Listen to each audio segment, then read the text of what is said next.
Selamat listener dan sahabat Sonora serta Anda yang menyimak kami di tayangan YouTube live maupun Facebook dan di audio streaming di radiosmartfm.com. Kita lanjutkan lagi topik perspektif Indonesia bersama saya Ican Lemah dengan topik pilkada langsung tetap berlangsung dengan tanda tanya. Pak Ahmad Doli Kurnia Tanjung, Ketua Komisi 2 DPR tadi sudah menyentuh aspek yang pokok yaitu dana. Dan karena itu maka kita segera akan melanjutkan dengan memberikan lagi kesempatan Pak Doli untuk menjelaskan kira-kira berapa dan dari mana anggarannya dan apakah ini juga sudah hampir fix gitu Pak Doli? Ya, saya lanjutkan, Mbak. Tanggal 27 Mei itu sudah mulai ada pembicaraan tentang konsekuensi itu termasuk pendanaan. Oleh karena itu kami meminta supaya KPU dan Bawaslu itu memberikan rincian yang lebih. Jadi waktu itu sudah diajukan gelondongan kami butuh sekian. Ya. Kami waktu itu meminta supaya itu diderivasikan dengan secara lebih rinci, terutama kalau misalnya menyangkut dengan penerapan protokol kesehatan pasti bentuknya barang-barang. Jadi kami ingin barang-barang apa saja yang dibutuhkan, dan memang 80-90% itu adalah barang-barang yang berkaitan dengan soal penerapan protokol kesehatan. Ada angka yang kira-kira bisa kita dengarkan, angka besarannya? Waktu itu diajukan ada 4 angka karena mereka membuat 2 skenario, mulai dari skenario yang paling longgar penerapan protokol kesehatannya sampai yang paling tinggi. Yang paling rendah itu waktu itu sekitar 2,9, yang paling tinggi itu adalah 5,6 kalau tidak salah triliun. Ya. Nah, waktu itu kami minta supaya itu diturunkan lebih detail dalam bentuk kebutuhan barangnya seperti apa. Kenapa? Kami sebetulnya mendorong di Komisi 2 itu, kalaupun memang ada diperlukan barang-barang kesehatan itu, janganlah kemudian ini dibebankan lagi kepada penyelenggara KPU dan Bawaslu. Karena mereka tidak dengan situasi COVID saat ini aja, mereka kan juga tugas-tugas teknis kepemilunya juga sudah sangat berat. Jadi jangan lagi ditambah. Nah, dengan kita mengetahui barang-barang yang diperlukan, kemudian kita mungkin bisa mencari pihak lain, siapa yang mengadakan. Nah, yang terbayangkan waktu itu adalah gugus tugas. Karena barang-barang yang mereka butuhkan itu sebetulnya barang-barang yang sudah dikonsolidasikan oleh pemerintah, khususnya gugus tugas dalam penanganan COVID ini. Jadi sebenarnya kalau memang, apalagi kemarin kami cross-check ke teman-teman di Komisi 9 dan COVID-19 DPR, mereka itu sidak. Ternyata mereka menemukan di gudang-gudang Kementerian Kesehatan dan gugus tugas, termasuk dinas-dinas kesehatan di gudang-gudang di daerah, itu masih banyak sekali barang-barang yang diperlukan itu belum terdistribusi. Nah, karena memang di sana masih tersedia, apalagi kita waktunya sekarang tidak banyak lagi, menjelang 15, ya mungkin kalau diserahkan ke gugus tugas kan tinggal gampang saja diserahkan. Nah, akhirnya mereka menyampaikan di tanggal 3 Juni, kemudian kita waktu itu minta lagi coba kita tetapkan ya skenario 1, misalnya kita memakai yang jumlah TPS-nya maksimal 500. Jadi kami mengambil yang paling ketat. Ya. Kalau selama ini di 2019 maksimal jumlah pemilih yang datang setiap TPS itu 800, ini sudah kita ambil yang 500. Nah, keluarlah kemudian angka di 4,77 triliun. Nah, dari KPU dan 478 miliar dari Bawaslu. Nah, kemarin akhirnya tanggal 2 hari yang lalu, tanggal 11, kami mengundang rapat kerja terakhir ya.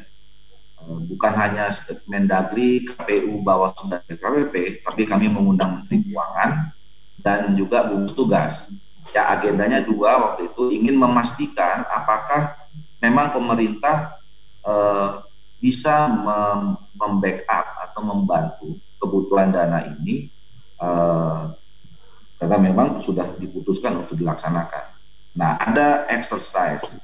Jadi sebelumnya Pak Mendagri meminta waktu kepada kami untuk berkomunikasi dengan kepala daerah. Jadi mulai dari tanggal 3 Juni sampai tanggal 11 kemarin, Kementerian Dalam Negeri sudah 2 kali berkoordinasi langsung dengan 270 kepala daerah yang akan melaksanakan pilkada itu. Dan mereka sudah bisa memetakan ada daerah-daerah yang mereka menyanggupi penambahan dana. Jadi mereka mau jadi mereka punya kantong yang bisa dikeluarkan, masih ada sisa ya. Biaya mandiri. Nah, ada sisa yang mereka mengatakan tidak sanggup. Nah, jadi ada 204 daerah yang sudah memberikan laporan, tinggal 66 lagi. Dari yang 204 daerah ini, mereka Kementerian Dalam Negeri kemarin mengeksersis kebutuhan yang bisa di-cover oleh APBN itu tinggal 1,02 triliun. Nah, tinggal menunggu 66 daerah lagi. Tetapi akhirnya kemarin alhamdulillah Menteri Keuangan sudah mendeklar yang mereka untuk di tahap pertama ini, insya Allah besok hari Senin sudah cair, ya, akan merealisasikan 1,02 triliun. Dan kemudian sisanya nanti itu akan menunggu proposal berikutnya dari Bawaslu dan KPU, dan kemudian nanti disinkronisasikan datanya bersama dengan Kementerian Dalam Negeri. Dan kalau memang itu kebutuhan yang urgent dan memenuhi standar efisiensi, efektivitas, dan akuntabilitas, Menteri Keuangan menyatakan akan menyanggupi penambahan dana berikutnya. Oke. Jadi nampaknya ketat sekali DPR menjaga prosesnya. Saya mau tanya ke Pak Jo dan juga nanti Ibu Yanti yang berpengalaman juga mengurusi beginian. Nampaknya ini jauh lebih rumit dari waktu Pak Jo menyelenggarakan pemilu atau pilkada ya? Iya, sangat. Kalau mendengarkan keterangan Pak Doli tadi kan betul-betul dikawal ketat karena memang situasinya sangat-sangat berbeda. Iya, jadi ini memang saya melihat walaupun sudah dikawal cukup ketat oleh DPR, tapi ada persoalan-persoalan yang mungkin tidak bisa terkawal oleh DPR. Apa itu, Pak? Ini yang penting ini kita ingatkan kawan-kawan di DPR. Berbeda misalnya dengan kawan-kawan di DPD RI yang sudah langsung melihat berbagai macam faktor penghambat sehingga pilkada ke depan ini akan sangat mengganggu kualitas demokrasi lokal kita, dan bahkan juga akan menghasilkan kajiannya kepala daerah yang terpilih tidak akan efektif karena partisipasi pemilih itu akan sangat jauh turun. Jadi DPD menolak? DPD menolak itu. DPD menolak. Saya sangat respect kepada DPD. Saya heran juga DPR, Bang Doli, seolah-olah sangat percaya bahwa ini akan berlangsung dengan everything is going well, akan smooth gitu ya. Uang akan ada ya dari pusat, APBN, dan daerah sendiri. Banyak daerah yang saya tahu mengeluh tidak ada uang. Dana yang sudah diprogram di NPHD itu malah mereka sebagian sudah menggunakan, terpakai untuk mengatasi atau memerangi COVID. Bahkan Kota Solo sebagai contoh itu tidak ada uang untuk bayar listrik yang menjadi tanggung jawab kota, lampu kota bakal mati.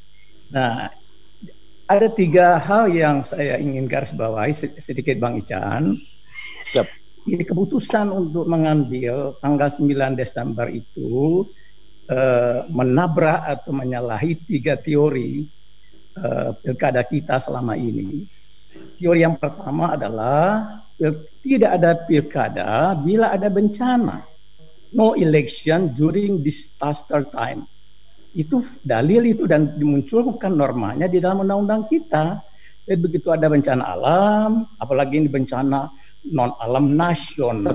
Tapi kalau misalnya dibayangkan oleh DPR, pemerintah dan mungkin KPU juga ikut setuju belakangan bahwa ya mungkin Desember diproyeksikan sudah lebih baik situasinya, Pak Jo. Itu bisa dibantah dan gampang oleh para ahli epidemiologi. Kurva melandai menurun itu sampai sekarang kan tidak terjadi, dan kawan-kawan ahli epidemiologi kan tidak diajak dan dilibatkan dalam pengambilan keputusan ini. Itu yang saya baca ya di media ya. Nah, itu jadi satu tanda tanya.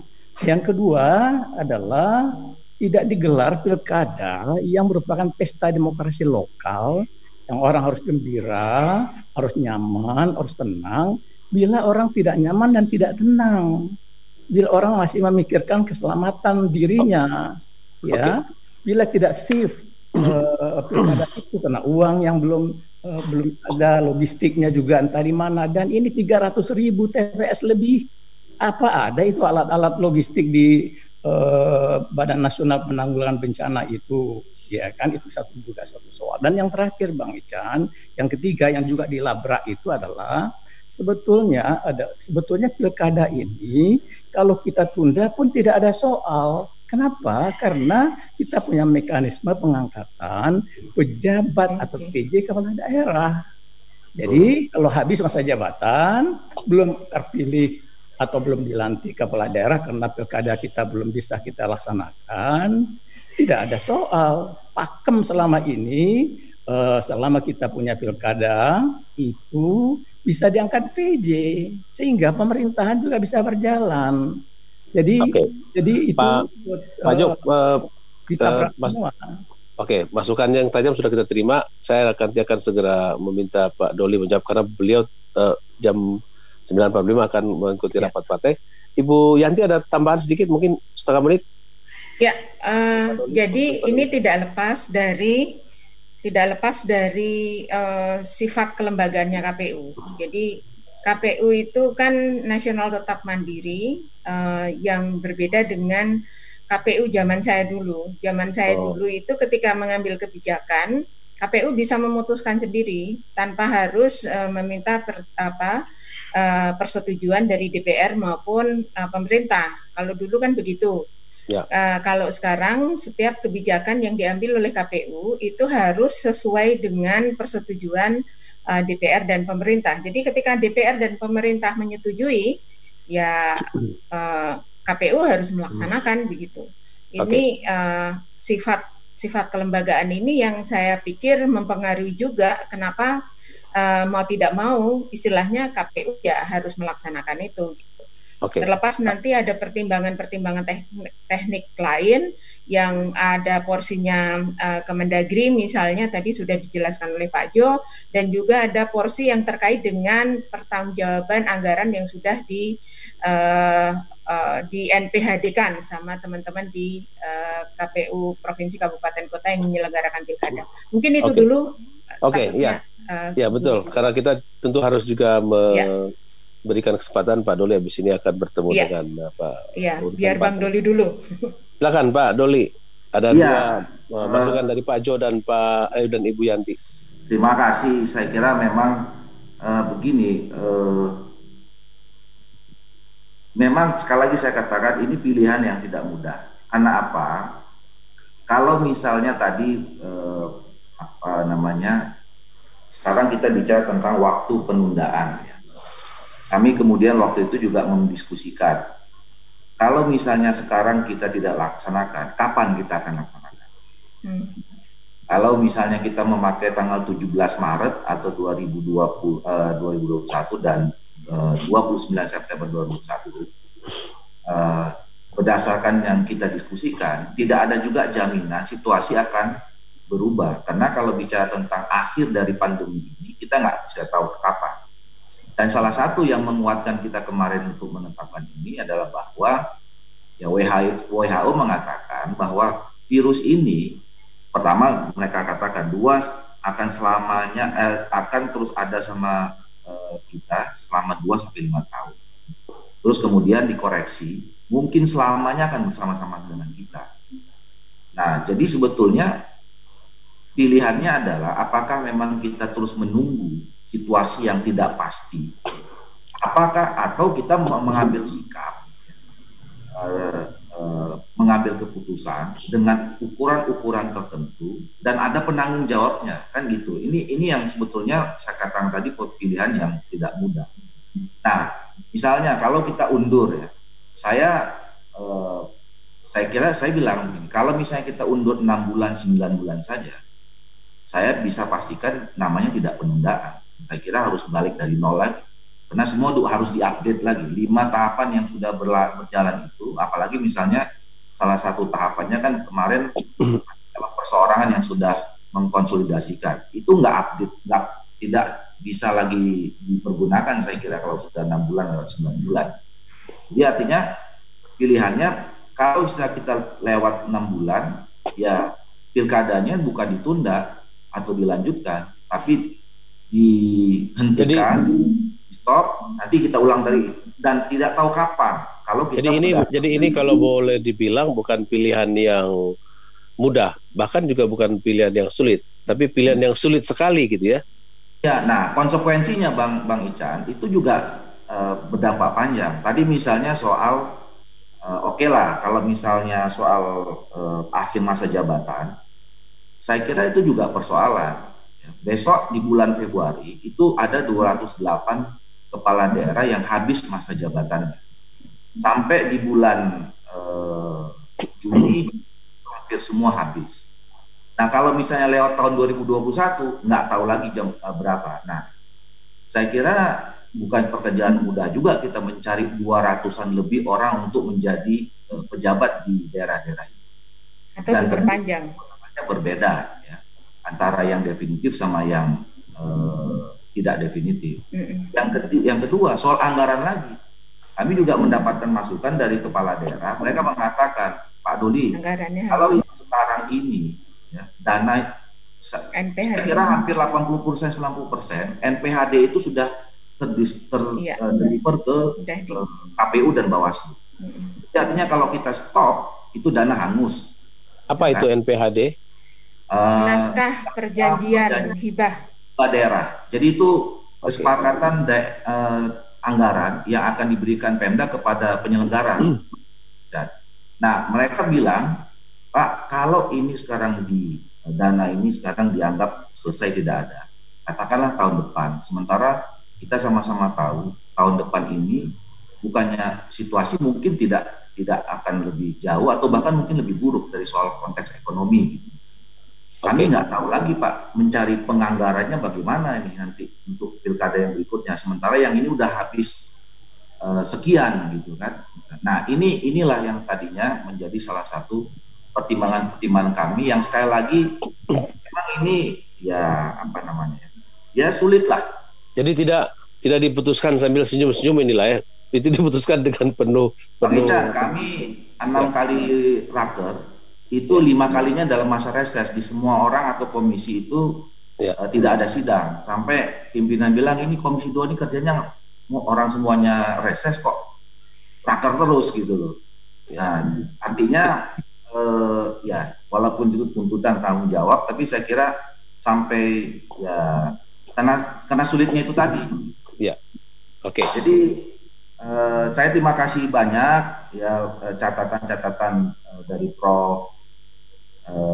Jo, kemudian Bu Sri, dan nanti saya kira juga banyak yang lain. Tapi saya maaf sudah harus minta izin nih, Bang. Ya, terima kasih banyak tentu atas nama Perspektif Indonesia kepada Pak Ahmad Doli Kurnia Tanjung yang sudah menyelipkan waktu untuk memberikan banyak sekali informasi yang dilakukan tahap demi tahap, dan saya kira kita akan lanjutkan lagi penelusuran kita tentang bagaimana kita menyelenggarakan ini dengan bisa baik nanti walaupun harus dengan protokol COVID dan segala macam. Di sini masih ada tersisa ada 5 narasumber lagi, ada Pak Robert Endi Jaweng, ada Pak Fadli Ramadhanil, ada Pak Kamharla Kumani dari Partai Demokrat, selain Pak Jo dan Ibu Sri Nuryanti, dan juga banyak teman yang sudah bergabung baik ke jurnalis maupun teman ex-KPU ada, peneliti ada. Kita akan lanjutkan dan terima kasih Pak Doli, sampai jumpa, selamat bekerja. Kita ke studio.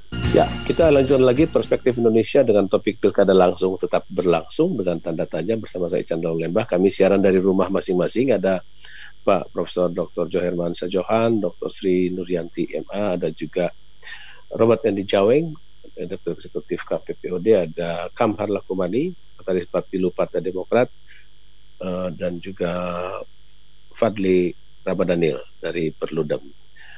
Saya kira kita mendengarkan banyak sekali yang sudah disampaikan oleh Ketua Komisi 2 DPR RI, Dr. Ahmad Doli Kurnia Tanjung. Saya ingin minta komentar pendek lagi dulu dari Pak Kamhar, karena yang akan ikut berlaga ini Pak Kamhar, apakah Partai Demokrat siap atau bagaimana yang dilakukan oleh Bapilu Partai Demokrat lihat dinamika ini, karena memang pasti ini tantangan yang berbeda dengan pilkada-pilkada atau pemilu yang lain karena berada dalam situasi wabah COVID-19. Siap, terima kasih Bang Icang untuk undangannya.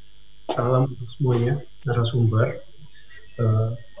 Partai Demokrat tentunya pada saat uji publik PKPI, kami sudah menyampaikan secara tegas aspirasi dari Partai Demokrat bahwa ketika partai itu lahir, itu menjadi jawaban dari tanda tanya dari seluruh partai politik pada masa persiapan yang sebelumnya sudah berlangsung sejak akhir tahun, awal tahun, kemudian pandemi COVID terjadi, dan dalam kurun waktu yang setelah di masa pandemi COVID itu ada ketidakpastian apakah pilkada ini akan diundur, pilkada serentak 2020 akan diundur atau tidak. Sementara kami di Partai Demokrat sendiri, kepengurusan baru terbentuk tanggal 15 April oleh Mas Ketum, Mas AHY. Tanggal 15 itu memberikan mandat kepada kami-kami di Bapilu untuk melaksanakan tugas tadi yang pada masa itu sudah diterpa pandemi COVID-19 di satu sisi, di lain sisi juga kita ini baru yang urusan. Karenanya kita dituntut ekstra akseleratif untuk mempersiapkan semua pilkada, tahapan-tahapan pilkada yang menjadi domain daripada partai politik, karena kami juga tidak ingin kecolongan sekiranya misalnya tanggal 23 September yang nanti tetap terjadi, artinya sebelum Perpu terbit. Dan setelah artinya Partai Demokrat setuju bahwa ya lebih baik diputuskan dan berlangsung dalam tahun ini daripada dimundur seperti tadi yang disampaikan Pak Doli, kan dimundur belum tahu juga mundur kapan gitu ya. Kami setuju dengan adanya kepastian politik dan kepastian hukum setelah Perpu terbit, dan kami juga menghargai pilihan pada 9 Desember. Partai Demokrat tentunya selalu mempersiapkan diri untuk itu, dan kami juga akan sangat rasional untuk menilai apakah 9 Desember itu realistis untuk dijalankan atau tidak. Ya, di masa pandemi ini kan bukan hanya Indonesia yang ada pemilu. Di Korea ada pemilu nasional, di beberapa negara juga ada pemilu lokal, dan alhamdulillah pemilu-pemilu tadi juga bisa terselenggara baik.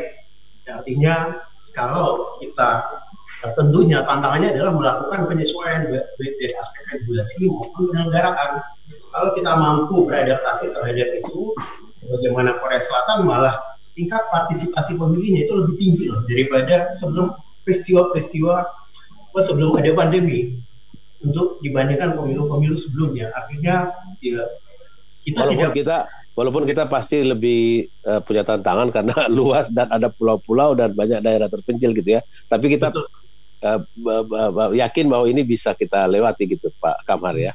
Betul, tapi kan tidak seluruhnya juga ada pilkada, dan memang ada tantangan untuk melakukan modifikasi atau penyesuaian sistem pemilihannya sendiri.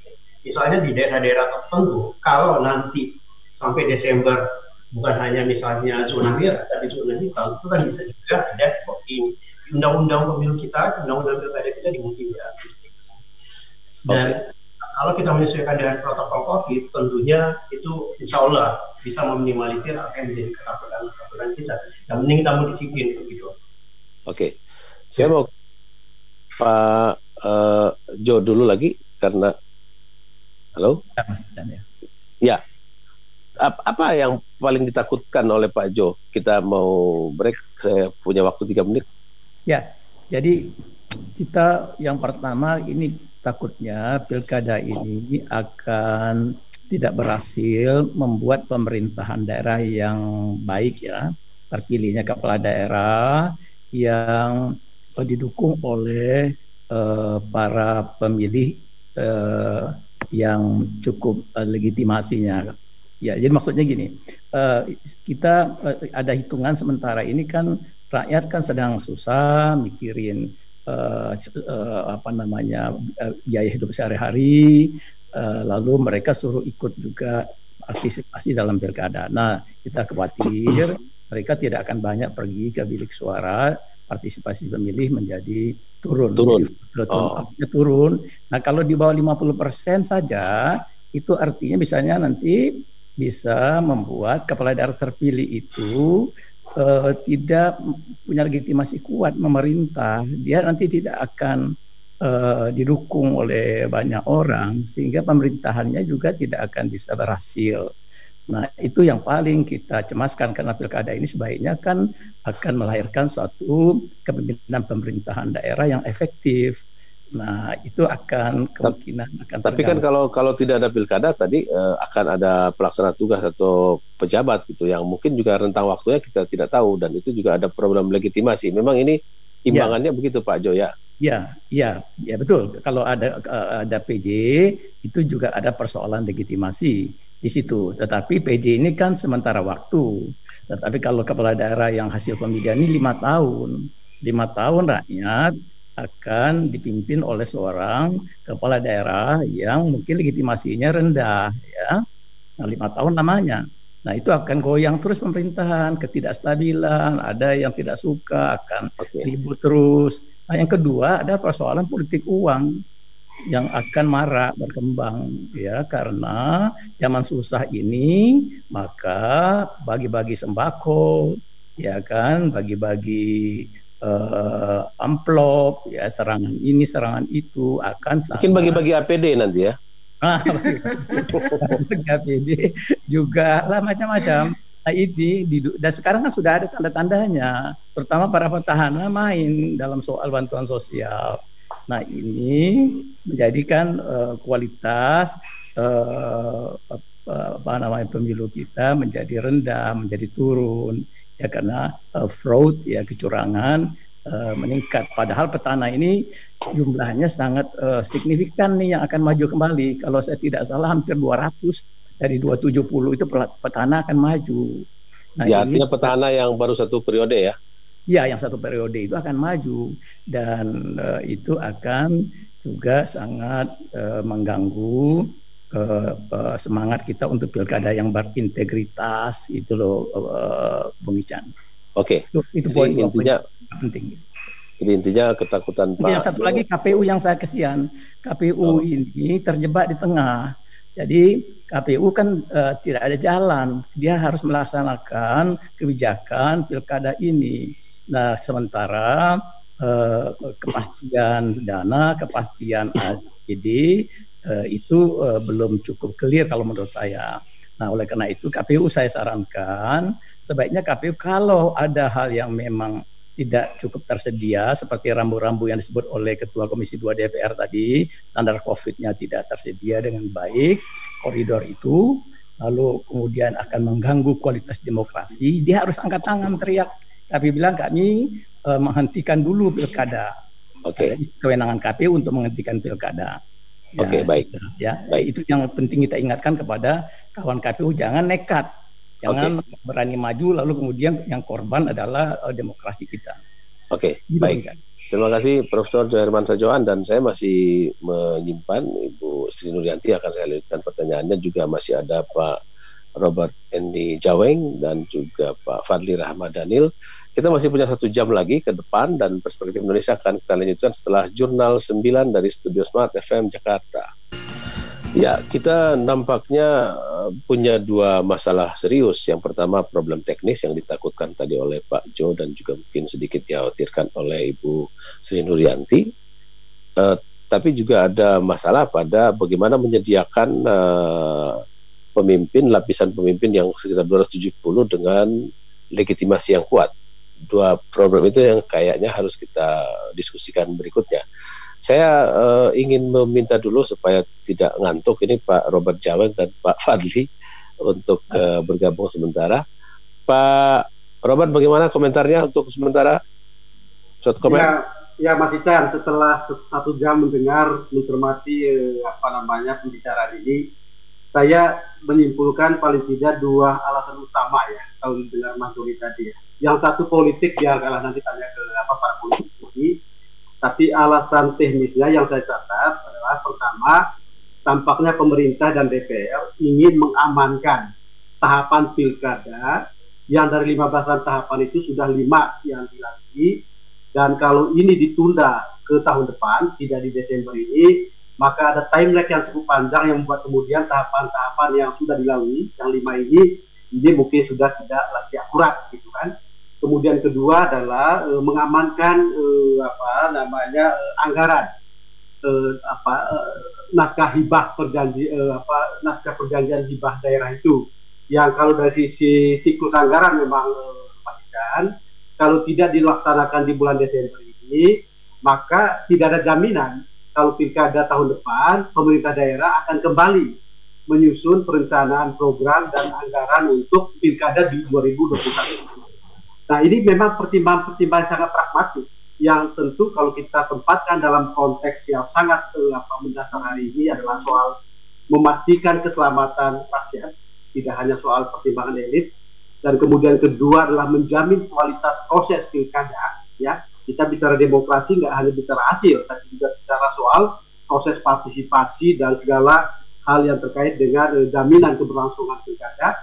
Maka memang sulit sekali sungguhnya untuk kita menerima argumentasi yang sangat teknis tadi dari pemerintah. Ya, ini yang saya kira memang menjadi hal yang membuat kita kemudian saya secara prinsip terus terang memang menolak benar untuk ini dilaksanakan di bulan Desember. Kita nggak hanya bicara hari H, Mas Ican.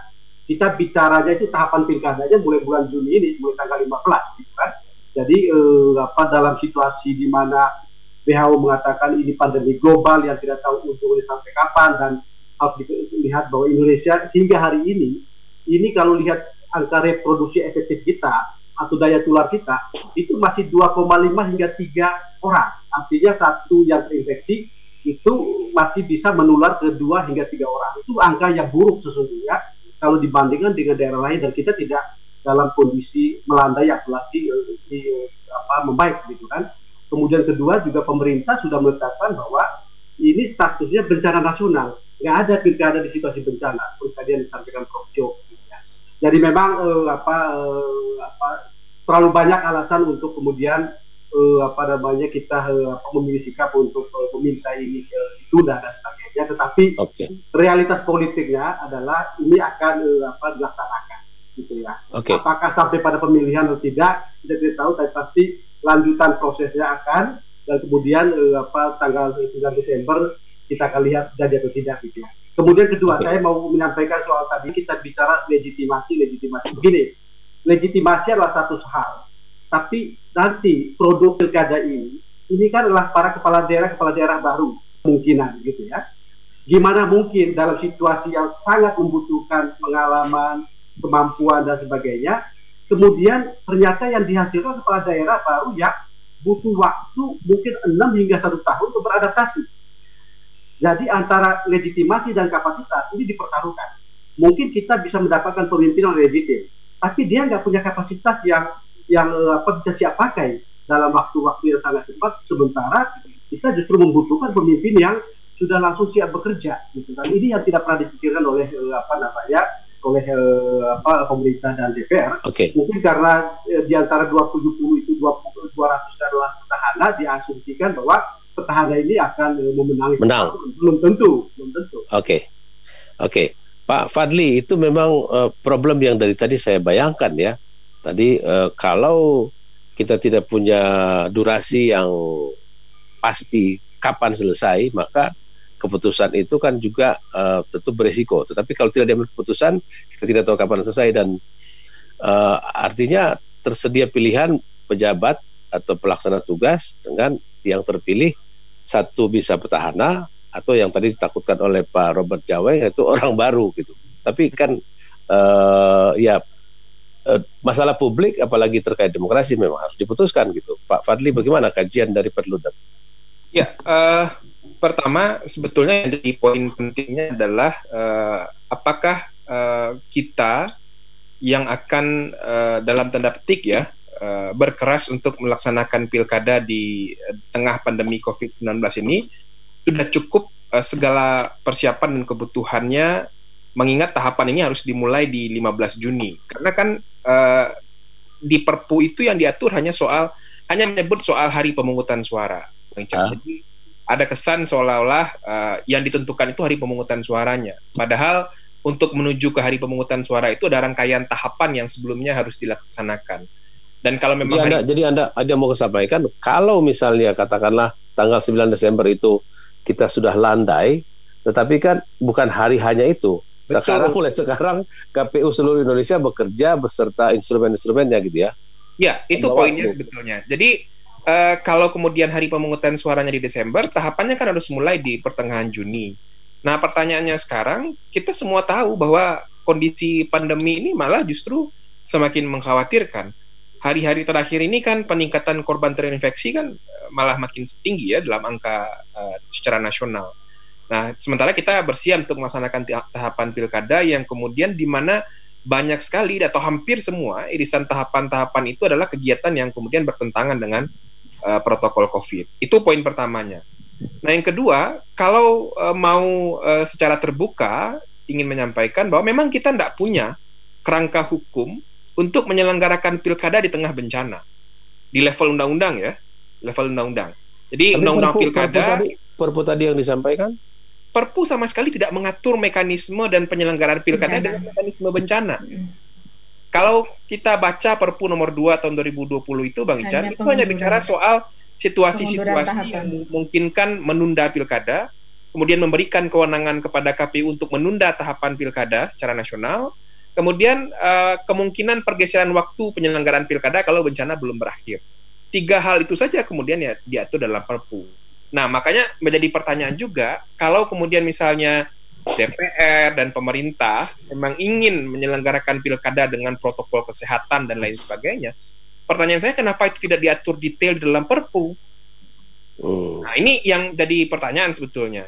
Ini soal kerangka hukum. Nah, apalagi kalau kita lihat KPU sudah menggunakan tidak bisa dibikin dalam derivatnya itu, misalnya peraturan pemerintah atau peraturan KPU. Nah, yang dilakukan sekarang kan memang DPR dan pemerintah meminta KPU membuat peraturan KPU menyelenggarakan pilkada di tengah bencana. Nah, itu sudah dilakukan oleh KPU. Nah, sampai sekarang peraturan itu belum jadi nih, karena belum menunggu waktu konsultasi DPR. Sementara tahapannya mesti dimulai di hari Senin. Saya tidak tahu kapan peraturannya akan konsultasi dengan DPR, sementara tahapan harus sudah mulai. Nomor 5. Jadi soal kerangka hukum saja sebetulnya belum tuntas nih mau menyelenggarakan pilkada di tengah pandemi. Belum lagi nanti kita bicara soal mendeliver aturan-aturan menyelenggarakan pilkada di tengah pandemi itu kepada penyelenggara di daerah. Yang belum di bawah, paling bawah ya. Pengaturan penyelenggaraan pilkada di tengah pandemi itu apakah bisa dilaksanakan atau tidak. Satu contoh kecil saja misalnya, Bang Ican, dalam PKPU atau peraturan KPU menyelenggarakan pilkada di tengah bencana itu adalah pelantikan dan BIMTEK teman-teman PPK, PPS, itu dilakukan secara daring. Nah, pertanyaannya, sudahkah kemudian dilakukan asesmen atau pengecekan infrastrukturnya untuk melaksanakan BIMTEK secara daring ini memungkinkan nggak? Atau teman-teman PPK, PPS itu punya perangkat elektronik nggak untuk melakukan itu? Nah, kemudian yang paling penting itu adalah adakah waktu yang cukup bagi KPU, bagi Bawaslu untuk mengecek kembali penyelenggara ad hoc di tingkat kecamatan, di tingkat kelurahan yang sudah mereka bentuk itu, masihkah bersedia untuk kemudian menjadi penyelenggara ad hoc di tengah penyelenggaraan pilkada di waktu pandemi seperti sekarang ini. Nah, sementara sekali lagi tahapannya mau dimulai hari Senin besok nih, tinggal 2 hari lagi. Tapi kan yang dimulai besok itu belum langsung ke bawah kan, masih ke level KPU di provinsi, mungkin pusat dan provinsi. Sudah langsung verifikasi. Sudah ada peraturannya. Jadi ada 2 tahapan yang kemudian akan langsung memberikan memperkerjakan teman-teman PPK dan PPS. Pertama, pendaftaran pemilih yang nanti turunannya akan ada proses pencocokan dan penelitian ke rumah-rumah harusnya. Tapi kemudian kan digeser menjadi berbasiskan RT RW ya. Ini juga jadi PR nih, apakah memungkinkan coklit dengan basis RT RW. Nah, yang kedua, verifikasi faktual dukungan calon perseorangan. Itu akan langsung dimulai di pekan-pekan depan kalau kita lihat di dalam peraturan KPU ya. Kalau KPU kemarin semalam sempat mengatakan bahwa tidak mungkin langsung dimulai di 15 Juni, tapi baru akan dimulai di 24 Juni karena memang menunggu proses konsultasi peraturannya, menunggu juga kepastian alat pelindung diri itu sampai kepada penyelenggara yang akan melaksanakan tahapan pilkada, dan menunggu beberapa perangkat-perangkat kesehatan yang memang harus diterima oleh mereka untuk melaksanakan tahapan. Jadi ini yang menurut saya harusnya jadi positioning yang jelas bagi teman-teman KPU dan Bawaslu. Kalau kemudian protokol kesehatan itu tidak bisa dilaksanakan sebelum tahapan dimulai, baiknya memang tidak memaksakan tahapan itu dijalankan. Karena ini juga jadi kesepakatan di dalam rapat konsultasi antara DPR, pemerintah, dan juga gugus tugas penanganan COVID. Kalau kemudian pilkadanya tidak dilaksanakan dengan protokol kesehatan, harusnya ada yang tidak sesuai dengan apa yang disepakati sebelumnya. Nah, itu jadi poinnya. Ibu Sri Nuryanti, ini nampaknya lebih berat ya daripada waktu Anda menjadi KPU ya. Tapi apakah disampaikan oleh Pak Robert Jaweng tadi dan Pak Fadli memang nampaknya begitu rumit gitu? Jadi sebentar, saya ingin menambahkan informasi bahwa sudah ada peraturan KPU nomor 5 tahun 2020 tertanggal 12 Juni 2020 terkait dengan tahapan. Jadi saya bacakan sedikit. Perubahan ketiga atas peraturan KPU nomor 15 tahun 2019 tentang tahapan program dan jadwal penyelenggaraan pemilihan gubernur dan wakil gubernur, bupati dan wakil bupati, dan atau wali kota dan wakil wali kota tahun 2020. Jadi ini peraturan KPU yang dianggap sudah mengantisipasi dengan untuk mereduksi penyebaran COVID-19, dan ini menggunakan protokol pencegahan COVID-19. Jadi saya baru mendapatkan juga. Tapi memang dari awal ada pro kontra terkait dengan kenapa pilkada harus 2020 atau 2021. Kalau 2020 dari sisi KPU, memang KPU kan NPHD, anggaran untuk penyelenggaraan pilkada itu sudah ditandatangani. Jadi dan sebagian tadi seperti yang Dinda Robert Endi Jaweng katakan, itu ada 5 tahapan kalau nggak salah yang sudah istilahnya sudah berjalan dan dibiayai dengan anggaran NPHD itu. Jadi kalau dilaksanakan tahun ini secara teknis, KPU tidak perlu meminta izin untuk penggunaan anggaran multi-years.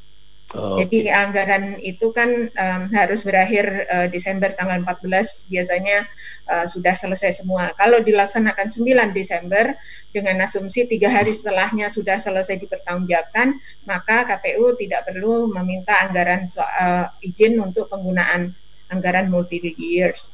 Yang lain lagi ada surat terbuka dari Kofi Annan Foundation. Jadi itu open endorsement untuk penyelenggaraan pemilu di masa COVID. Dan benar yang dibilang Pak Jo, juga dibilang teman-teman yang lain, termasuk Fadli, kita itu tidak mempunyai dasar hukum yang kuat selain Perpu. Padahal Perpunya itu juga tidak mengatur tentang protokol kesehatan, sebagaimana dimaksud dengan yang kita inginkan bersama, bahwa itu dibahas cukup detail gitu seharusnya di dalam Perpu, tapi Perpu kan tidak memberikan itu.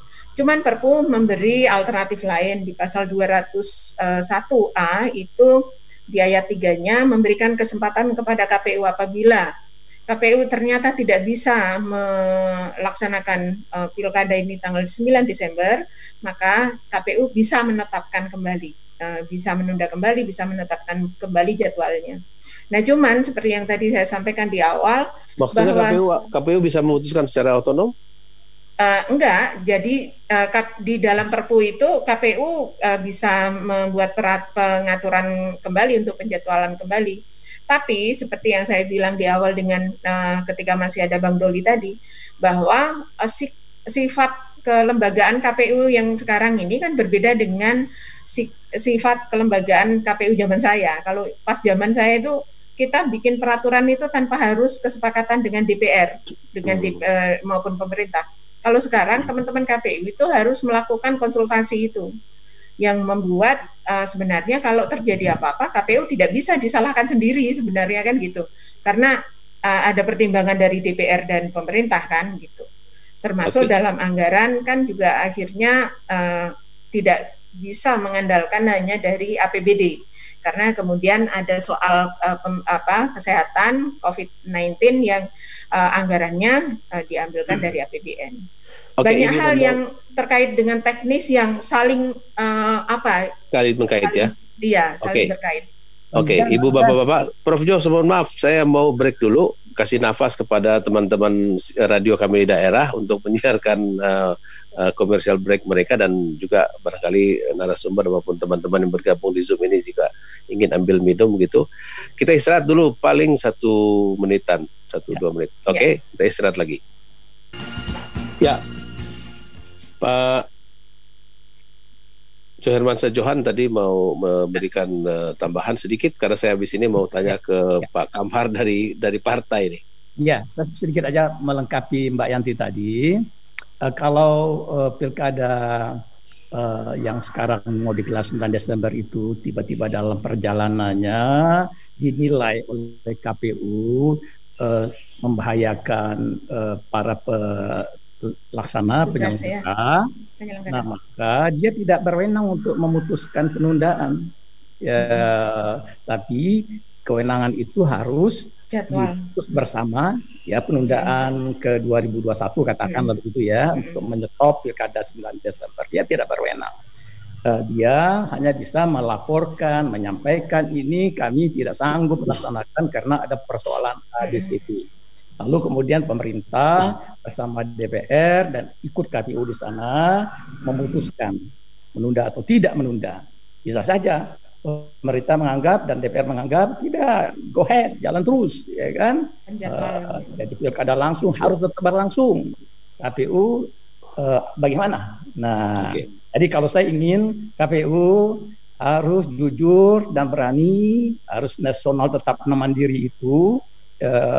Harus betul-betul dia munculkan lagi Mbak Yanti ya, dengan sikapnya ya kan. Kalau mogok semuanya KPU gimana mau bikin misalnya katakan begitu kan? Jangan mogok ya, janganlah, kita nggak berdoa begitu. Tadi kalau keselamatan ini misalnya alat kelengkapan APD-nya tidak tersedia. Termasuk anggaran, Prof. Anggarannya kemudian dijanjikan, anggarannya kan nggak simpel 1T 2T itu Mbak. Kan nggak langsung besok datang, ya kan tiba-tiba masuk ke kasnya KPU. Enggak, kita ini 40 tahun di birokrasi pemerintahan, butuh waktu. Malah melintang. Jadi sudah dapat komitmen baru 1,2 triliun Prof dari 5. Iya. 1,2 yang sudah disetujui. Mulyani itu bilang begini begitu, saya prakteknya yang penting, betul uang itu ada dan kapan uang itu ada, itu harus dipastikan KPU. Iya, menyikapi itu. Iya. Tambahan saya Bang Ican. Iya, saya bercandanya ke KPU itu kalau KPU tidak disediakan uang tambahan, ya masa KPU mau menggunakan uang monopoli kan enggak? Saya ingin ke partai lagi. Nampaknya partai juga mungkin tetap optimis atau berjaga-jaga dan bersiap. Tapi mitigasinya apa Pak Kamhar? Dan melihat antusiasme, kalau saya lihat penampilan di media sosial dari berbagai partai, termasuk Partai Demokrat, itu kan kegiatan untuk memverifikasi serta fit and proper test para calon-calon itu berlangsung terus. Bagaimana Pak Kamhar? Benar Pak Bang Icang, memang tentunya ini kan ada posisi yang sangat dilematis untuk mengambil keputusan ya bagi para pengambil keputusan. Namun untuk partai politik sebagai saluran rekrutmen untuk calon-calon kepala daerah tentunya harus terus tetap mempersiapkan diri, tapi juga memperhatikan protokol COVID tentunya. Apa yang sudah kami lakukan di Partai Demokrat, baik rapat maupun ketika mengundang calon atau pasangan calon, itu sangat memperhatikan protokol COVID. Dan kita rutin juga melakukan rapid test untuk utamanya kawan-kawan di pengurus Bapilu. Ya, kami memandang ini ada dua perspektif kan terhadap penyelenggaraan pemilu ini. Ada pandangan yang pesimis, memandang bahwa ya agak berat untuk dilakukan tahun ini, harus digeser ke tahun depan, sementara di tahun depan sendiri juga tidak ada kepastian bahwa ini masalah yang ada saat ini sudah teratasi, termasuk masalah pendanaan. Itu yang bagi kami tentunya setelah aturan itu ada, kami mempersiapkan diri dan kami sangat menghargai di dalam PKPU itu sudah mengatur sedemikian rupa untuk penyesuaian dengan protokol COVID. Dan kami tentunya sangat berharap bahwa pemerintah mensuplai untuk pemenuhan kebutuhan sesuai protokol COVID. Kami juga tidak ingin tentunya pemilu berjalan tetapi keselamatan baik itu peserta, penyelenggara dan sebagainya itu terabaikan, karena itu justru kami menempatkan itu sebagai yang utama. Makanya kami selalu menekankan untuk protokol COVID itu yang pertama, yang kedua bahkan kami juga mengusulkan kalau dimungkinkan daya dukung anggarannya memadai, penyelenggara yang paling bawah di level KPPS dan seterusnya itu dikasih asuransi, karena ini kan peristiwa luar biasa. Ini bukan pemilu dilaksanakan di masa normal dan beban kerja mereka ditambah situasi yang sedang pandemi, ini kan sangat resikonya sangat tinggi. Pemerintah dan apalagi ada pengalaman kemarin kan banyak kali korban dari penyelenggara dan pengawas ya. Betul. Pada saat pileg dan pilpres dilaksanakan serentak, beban kerja itu terlalu berat, banyak korban, apalagi saat ini di masa pandemi potensinya akan lebih tinggi lagi ya. Tapi kita tentunya berharap itu tidak terjadi. Ya, ini menjadi karenanya kami pun juga pada saat uji publik PKPU menyampaikan untuk ada asuransi kepada utamanya penyelenggara yang terbawah itu, dan sedapat mungkin APD-nya dan untuk penyelenggara itu disediakan secara optimal, tidak hanya masker, tidak cukup sampai situ, tapi ada facial, ada baju pelindung. Ini karena mereka kan berinteraksi dengan banyak orang pada kurun waktu yang singkat itu. Dan tentu saja partai-partai juga harus melengkapi para aparat di daerahnya kan. Partai juga dituntut untuk lebih inovatif dalam situasi saat ini, termasuk advice kepada kandidat yang diusungnya dalam situasi saat ini untuk bagaimana mengoptimalkan sosialisasi melalui teknologi informasi dan sebagainya. Ya, kami kemarin pada saat uji publik menyoroti tentang pembatasan maksimal 20 orang. Nah, ini juga kami pikir itu kurang bijak untuk pertemuan terbatas itu, karena gedung atau tempat di tiap-tiap daerah juga beda. Kita bagaimana mengoptimalkan itu, tetapi sekali lagi Pak Kamhar, secara Pak Kamhar, saya mencoba mempelajari dalam waktu singkat ini, tiba-tiba birokrasi kita dan berbagai elemen-elemen di pemerintahan itu mengubah kulturnya dengan cepat dari pertemuan-pertemuan yang berlangsung secara langsung gitu, nyata di dunia nyata, itu ternyata bisa diubah dalam tempo singkat. Kalau saya dapat kabar dari saudara-saudara saya gitu yang ada di pemerintahan, mereka menyelenggarakan bahkan sampai di daerah-daerah yang terpencil menyelenggarakan rapat-rapat secara daring seperti ini. Dan artinya bahwa kalau kita mau serius, tentu yang disiapkan ada lagi persyaratannya seperti ditakutkan oleh Pak Jo dan teman-teman yang lain. Tapi Anda ingin bilang bisa nggak sekarang ini katakan tanpa tatap muka, tanpa bertemu secara langsung, sehingga mungkin yang ditakutkan oleh teman-teman tadi termasuk Pak Jo, Ibu Yanti dan juga Pak Robert Jaweng serta Pak Fadli, kualitas demokrasi ini tidak ada serangan fajar itu kan akan mungkin diminimalisir, dan tetapi tingkat partisipasinya tetap memadai. Saya bilang tadi bahwa ini kan pilihannya pada kita, apakah kita mau memandang ini pesimis atau optimis. Kalau kita optimis, tentunya yang akan ada dalam mindset kita adalah mengupgrade untuk kemampuan beradaptasi dan melakukan inovasi terhadap situasi yang ada.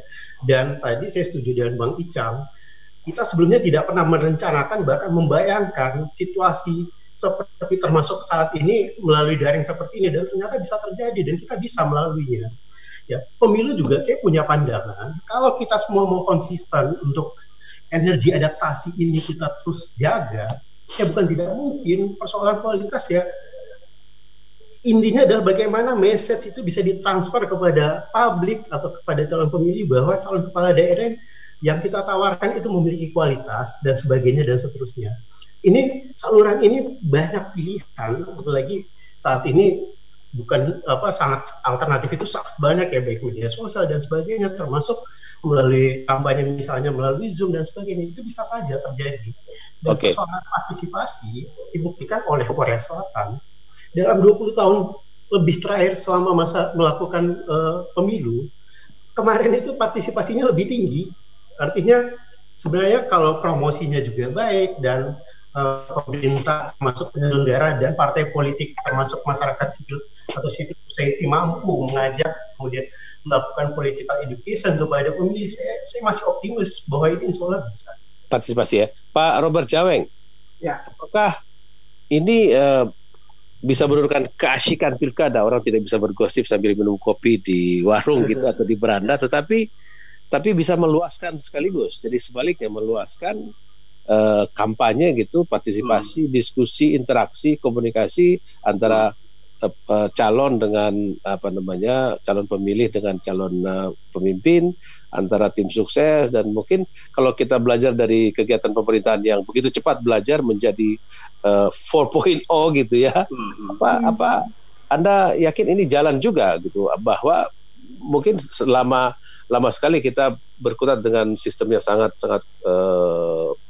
bukan tradisional lagi, primitif, pakai tusuk paku. Sekarang akhirnya mau tidak mau kita mau pilih daring kayak misalnya, gimana? Ya, saya nanti akan ke sana Mas Izan, tapi izinkan saya untuk menyampaikan poin awal dulu bahwa kalau kita bertanya ke partai ya, pasti mereka setuju ini pilkadanya di bulan Desember. Apalagi kalau partai-partai yang punya petahana, karena inilah kesempatan terbaik untuk para petahana untuk mengobral berbagai program, berbagai janji dan sebagainya, alokasi anggaran untuk meraih dukungan masyarakat yang tinggi, gitu kan. Kalau dia ditunda di tahun depan, itu kan akan ada jeda yang dipimpin oleh PLT. Dia udah kehilangan kesempatan. Jadi saya melihat ini pertemuan dua kepentingan teknokratik dari pemerintah untuk mengamankan tahapan pilkada, NPHD dan sebagainya, dan kepentingan politik dari partai yang memang punya kemauan untuk para petahana ini yang tetap melanjutkan kepemimpinan pada masa berikutnya. Jadi di balik alasan yang buat saya itu hari ini sangat patut dipertanyakan soal legitimasi dan sebagainya, ini adalah soal kontestasi sesungguhnya, dan KPU berada di tengah-tengah dua kepentingan ini. Kemudian kedua adalah yang tadi disampaikan bahwa ini bisa menjadi suatu era normal baru dalam penyelenggaraan kontestasi politik kita termasuk pilkada. Itu harus tetap disadari bahwa proses partisipasi itu tidak selamanya bisa secara virtual. Kalau coklit itu Bang Ican, pencocokan, itu KPU-nya ketemu dengan warga, atau nanti kalau benar dengan RT. Warga mana? Coba lihat hasil Litbang Kompas kemarin. Sebagian besar warga enggan untuk menemui petugas KPU untuk pencocokan. Ini tahap satu. Kemudian nanti ketika kampanye mungkin bisa dilakukan secara virtual. Tetapi pertanyaannya adalah ini 270 daerah. Kalau lihat peta sebarannya, itu banyak di daerah-daerah yang mungkin kita di Pulau Jawa sulit membayangkan, tetapi faktanya adalah mereka kesulitan dalam soal akses, dalam soal infrastruktur, literasi teknologi dan sebagainya. Yang itu nggak mungkin dalam waktu yang sangat singkat, hitungan bulan, semua kemudian seperti membalik telapak tangan, semua jadi sangat familiar dengan berbagai perangkat platform digital, gitu kan? Dan kemudian nanti di TPS-nya ini, meskipun ada kebijakan untuk menambah TPS dari 250 ke 313, gitu kan? Kemudian jumlah peserta TPS satu TPS dari 800 ke 500, gitu. Ini tetap menimbulkan potensi kerumunan, apalagi kalau waktunya itu tidak diperpanjang durasinya, tetap pagi sampai siang. Jadi buat saya soal keselamatan dan kualitas demokrasi ini sungguh dipertaruhkan dalam niatan kita untuk tetap melakukan pilkada ini, yang itu butuh banyak hal untuk dipersiapkan. Ya. Sisi lain adalah soal anggaran nih, saya mau bilang bahwa hari-hari ini kalau melihat kebijakan pemerintah pusat, rasionalisasi anggaran yang disebut dengan realokasi dan refocusing, realokasi anggaran dan refocusing itu masih bermasalah. Masih ada 380 kabupaten kota di Indonesia yang itu malah kena semprit dari Menteri Keuangan karena tidak bisa merealokasi. Problemnya bukan tidak mau, ruang fiskal mereka realokasi dan refocusing. Ruang fiskal mereka itu sudah terbatas. Di sisi penerimaan ada tekanan yang begitu luar biasa pada penerimaan, terutama PAD. Sisi lain pada pengeluaran ada banyak rasionalisasi di belanja modal, belanja pengadaan barang dan jasa, belanja birokrasi bahkan, yang kalau total itu minimal 35% dari APBD harus dialokasikan untuk COVID. Nah, kalau kemudian benar bahwa 80% dari 270 daerah sudah menandatangani nota hibah, berarti masih ada 20, ditambah dengan tambahan baru, itu kita bisa bayangkan. Saya membayangkan kemudian adalah dalam keterbatasan fiskal seperti ini, katakanlah pemerintah benar-benar memang serius untuk menangani COVID ini, alokasi pendanaan ini pusatkan ke sana, mungkin situasi kita sudah membaik, baru kemudian kita akan selenggarakan berbagai perhelatan politik dan sebagainya. Kalau cerita tentang Korea Selatan, Pak Kamar harus juga lihat bahwa Korea Selatan mengadakan pemilu itu dalam situasi ketika angka reproduksi efektifnya itu sudah mulai turun. Kan? Kita enggak dalam situasi itu, kita malah kemudian masih meningkat. Nah ini sesuatu yang perlu dipertimbangkan. Belum lagi soal bahwa beda, Korea Selatan itu ukurannya skalanya kecil, gitu kan, jumlah penduduk, tingkat literasinya juga sudah sangat membaik. Sudah sangat bagus gitu ya, yang itu tidak bisa disamakan dengan Indonesia. Dan angka partisipasi juga itu nggak tinggi-tinggi amat Pak, 60%, yang sebelumnya pada pemilu sebelumnya 54.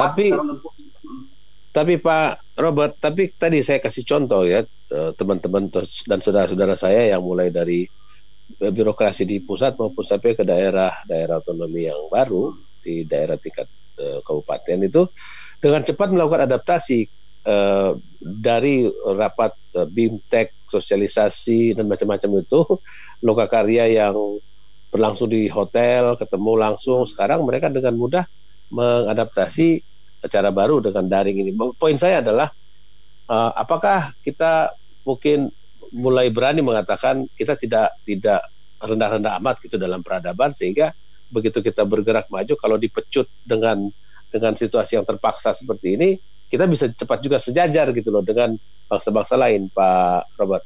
Ya, kalau bicara pada tataran kita ya, pada tataran birokrasi, kemudian kelas menengah, ini memang adalah masa yang juga bagus sesungguhnya untuk kita beradaptasi dengan cara-cara baru dalam berkomunikasi, termasuk penggunaan platform digital dan sebagainya. Tapi Bang Ican, kita bicara 105 juta penduduk, 105 juta pemilih yang nanti akan jadi pemilih di 220 daerah. Coba kita petakan secara gamblang gitu, seberapa banyak dari 105 ini yang benar-benar memang tidak sekedar soal literasi atau melek teknologi, tapi apakah dia punya infrastruktur dan sebagainya. Jangan sampai kemudian ada asimetri informasi.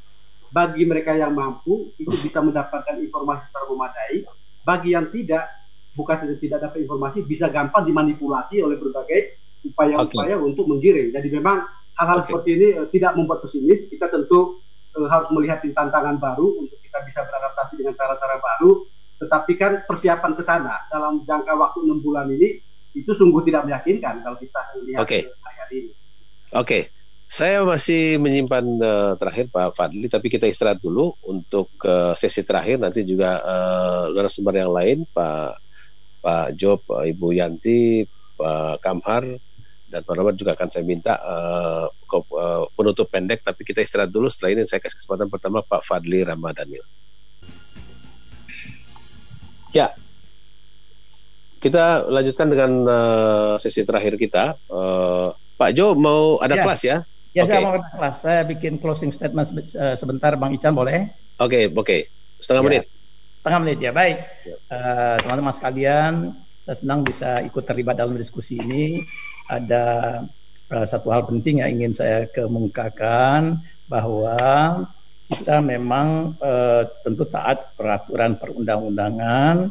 Sekarang sudah ada keputusan KPU melanjutkan tahapan, maka KPU tentu harus melaksanakan itu.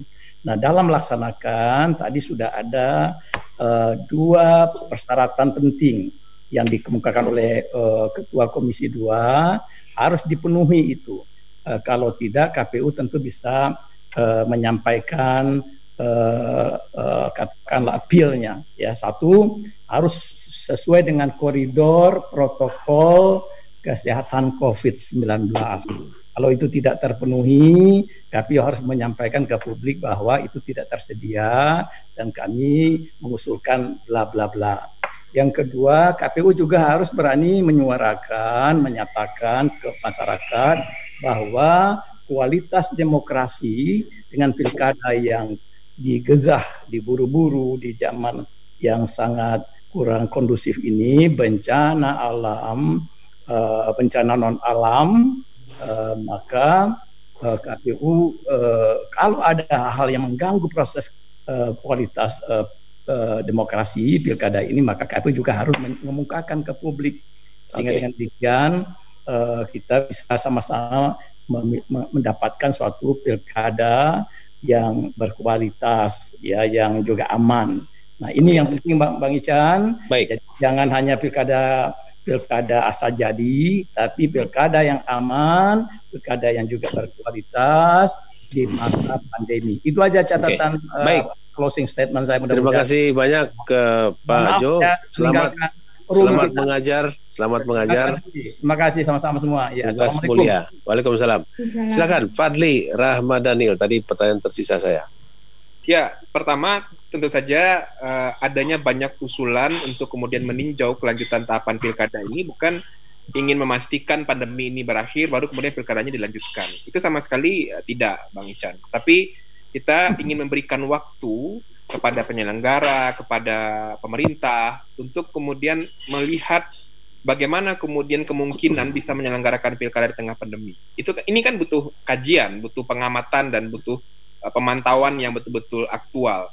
Dan ini juga yang kemudian disuarakan oleh sebagian besar masyarakat sipil dengan petisi di change.org itu yang hari ini sudah ditandatangani hampir 16.000 warga bahwa penundaan pilkada itu bukan menunggu pandemi berakhir, tapi betul-betul menyiapkannya secara baik supaya kita tidak asal pilkada saja. Nah, itu yang pertama. Nah, yang kedua, soal menyelenggarakan pilkada dengan penyesuaian, termasuk juga pemanfaatan teknologi informasi seperti yang tadi Bang Ican singgung. Kita sepakat saja, dan memang itu kan mulai harus kita siapkan. Betul. Tapi pertanyaannya kan tidak bisa dilaksanakan dalam persiapan waktu yang sangat kasih seperti ini. Tadi Bang Kamhar singgung soal Korea Selatan. Korea Selatan kenapa bisa berhasil melaksanakan pilkada di tengah pandemi? Karena mereka sudah punya kerangka hukum pemilu yang dalamnya membuka kemungkinan menyelenggarakan pilkada di tengah pandemi. Apa misalnya? Ada mekanisme early voting, ada mekanisme pemilih memberikan hak suara dikirim melalui pos, pemilih memberikan hak suara tidak harus datang ke TPS, dan juga pemanfaatan teknologi informasi yang mereka sudah mapan dalam beberapa kali pemilu yang itu sudah dilaksanakan berulang kali. Nah, sementara di kita nggak punya kerangka hukum yang menyelenggarakan pilkada di tengah pandemi. Kita kan nggak punya mekanisme pemberian hak suara selain pemilih datang ke TPS untuk pilkada ya, apalagi pilkada dalam negeri. Nah, makanya kita sepakatlah bahwa transisi demokrasi juga harus berjalan, bahwa ada soal akhir masa jabatan, soal pergantian rezim harus terus dijalankan, tidak boleh terhalang oleh pandemi. Ya kita sepakat saja, tapi kan pilkadanya harus disiapkan secara baik. Penyelenggara harus diberikan waktu yang cukup untuk jadi intinya bukan tidak setuju, tetapi kalau bisa dengan persiapan yang terlihat di depan publik bahwa persiapannya itu sangat rigid gitu ya.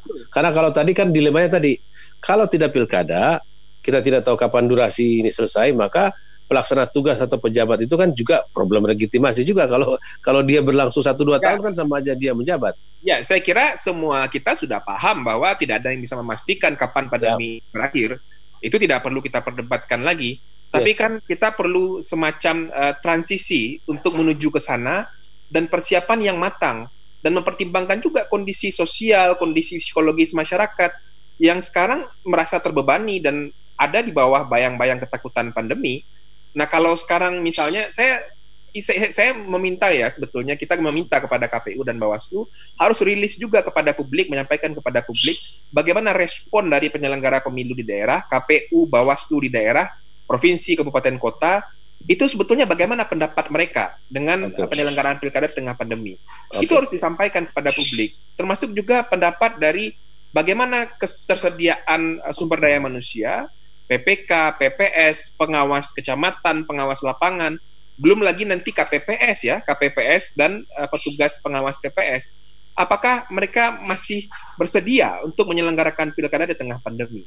Apalagi sekarang Bang Ican situasinya kepastian soal ketersediaan alat pelindung diri itu kan juga belum jelas sampai sekarang, bahwa pemerintah dan DPR mengatakan KPU tidak usah pikirkan itu, alat pelindung diri akan disediakan oleh instansi atau lembaga yang berurusan dengan itu, ya enggak apa-apa, tapi kan soal memastikan kapan itu akan sampai, kapan itu akan didistribusikan, bagaimana memastikan itu bisa digunakan tepat waktu ketika tahapannya dimulai. Ini kan pertanyaannya sekarang, termasuk juga soal anggaran, bahwa anggaran disetujui dalam kesepakatan politik di rapat Kamis yang lalu dan akan dicairkan di bulan Juni 1, sekian triliun lebih. 1,2. Ya itu oke-oke saja, tapi pertanyaannya bagaimana menjaga, memastikan dan mengawal anggaran itu bisa cair dan bisa dipakai. Sementara sebelumnya ada diskursus soal bingung semua kan, Pemdanya bingung, pemerintahnya bingung. Ini pos anggarannya mau diambil dari mana? Termasuk juga mengharapkan realokasi dari NPHD yang sudah disiapkan oleh KPU dan Pemda, itu melakukan realokasinya kan juga tidak sebentar.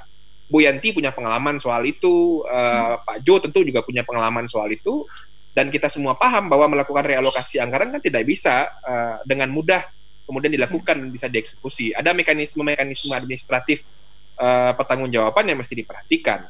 Nah, ini yang menurut saya harusnya jadi perhatian serius, dan semua pihak yang hari ini mendorong penyelenggaraan pilkada segera dimulai ya juga harus memastikan ini terjaga dengan baik. Jangan sampai nanti masalah sudah muncul, semuanya saling lempar tanggung jawab. Nah ini kita tidak harapkan ini terjadi ya. Dan KPU bersiap karena KPU menjadi penanggung jawab akhir pilkada. Kalau nanti terjadi apa-apa ya KPU harus siap menjelaskan kepada publik, mengantisipasi semua persoalan. Ya. Itu sih Bang Ican. Saya punya 3 menit, saya akan bagi rata kepada Pak Kamhar, Pak Robert dan Ibu Yanti. 1 menit ya, silakan Pak Kamhar. Terima kasih Bang Icam.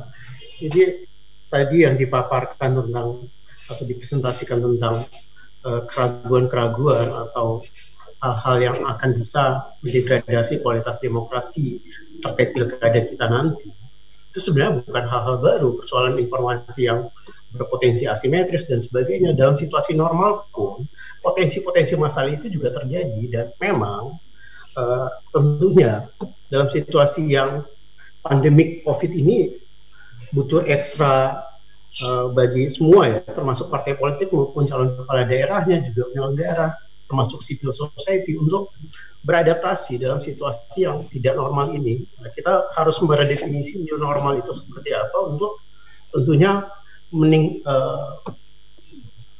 memperjuangkan kualitas demokrasi, meningkatkan derajat kualitas demokrasi. Itu adalah tanggung jawab kita semua, dan bagi kami di Partai Demokrat tentunya selalu mempersiapkan diri untuk itu. Oke. Pak Robert. Ya, terima kasih Bang Ican. Terlepas dari pro kontra kita, realitas politik ini adalah bahwa pilkada ini sudah mulai persiapkan gitu ya. 15 Juni besok sudah mulai dengan tahapan ke-6 reaktivasi PPK dan PPS. Karena itu 2 hal yang perlu diperhatikan. Pertama adalah persiapan yang tadi Fadli sudah sampaikan. Tempatkan soal protokol keselamatan, kesehatan, dan menjaga kualitas proses demokrasi itu sebagai hal yang inti. Dan di dalamnya itu adalah elemen soal keuangan. Ketersediaan anggaran menjadi sangat-sangat penting. Memastikan tambahan 5,2 triliun itu benar terpenuhi. Kalau tidak, KPU bisa katakan tidak bisa dilaksanakan. Kemudian kedua adalah pemantauan. Terus-menerus dipantau, dievaluasi, dikoordinasikan. Poin saya di sini adalah harus mendengar apa kata rakyat. Demokrasi itu adalah soal apa kata rakyat. Sayangnya proses yang terjadi adalah hanya melibatkan KPU, DPR, dan pemerintah. DPD-nya nggak dianggap ini. DPD adalah orang yang paling tidak berkepentingan, tidak punya calon, bukan partai politik. Mestinya suara mereka yang paling murni untuk didengar, dan dia adalah perwakilan dari daerah yang mengerti soal ini, karena itu terus-menerus dikoordinasikan. Baik. Yang terakhir, silakan Bu Yanti. Ya, dilihat dari perlengkapannya, ini PKPU nomor 5 2020 sudah ada. Jadi secara legal formal sebenarnya KPU sudah mengeluarkan peraturan KPU untuk penyelenggaraan pemilihan itu pertama. Cuman memang KPU memang harus memastikan implementasinya di lapangan itu memang harus baik sesuai dengan koridor protokol kesehatan yang diinginkan kita semua dan bisa mencegah penularan COVID-19. Kemudian yang jelas KPU juga harus memastikan bahwa semua alat perlengkapan yang dibutuhkan untuk pemilihan pilkada tanggal 9 Desember itu harus in place dan on time. Jadi tadi saya mengamini kalimatnya Adinda saya, Robert Endi Jaweng tadi.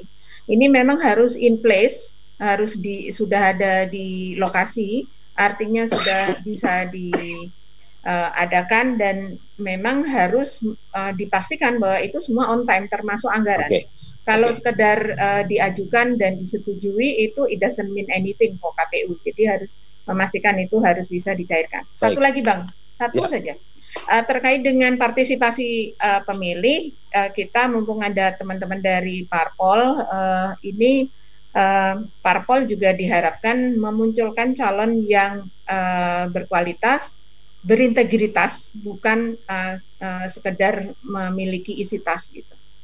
Isi tas, ya jangan isi tas saja. Sekarang isi tasnya itu APD. Kita tentu tidak bisa membahas semuanya. Masih banyak waktu, masih ada waktu kita bisa diskusi lagi karena memang ini bukan situasi yang gampang. Betul. Menyelenggarakan pilkada di situasi normal saja berat gitu ya, dengan negeri yang pulaunya banyak, terpencil, ada laut. Halo? Ya, apalagi dalam situasi COVID ini. Namun demikianlah tantangan kita. Mari kita akan lanjutkan lagi. Kita dengarkan mulai Senin nanti apa yang terjadi. Barangkali kita pantau juga teman-teman dari pengamat, masyarakat sipil juga tentu akan terus. Demikian perspektif Indonesia kali ini bersama saya Channel Lemba. Ada Pak Robert Endi Jaweng, Ibu Dr. Sri Nuryanti, ada Fadli Rahmadanil, juga ada Kamhar Lakumani dari Bapilu Partai Demokrat yang sudah pergi duluan karena ada tugas, Pak Joherman Sajohan dan juga Pak Ahmad Doli Kurnia Tanjung, Ketua Komisi 2 DPR RI. Saya Channel Lemba, selamat berakhir pekan.